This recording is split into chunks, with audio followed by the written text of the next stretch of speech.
Okey guys, barang tak penting apa yang korang kena beli hari ni adalah satu portable sudu dan juga garfu yang korang boleh standby dekat dalam beg korang.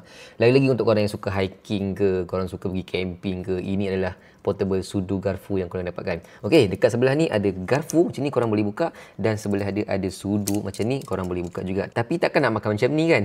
Korang kena buka dahulu sebab dia ada lock dekat tengah-tengah ni, jadi korang boleh buka dan korang boleh asingkan kedua-duanya dan boleh makan macam biasa gunakan sudu dan juga garfu ni. Okey, dekat garfu ni pula dia ada satu lagi alatan. Yang ni untuk buka tin susu ke, tin sardin ke, tutup botol kicap ke dan lain-lain lagi.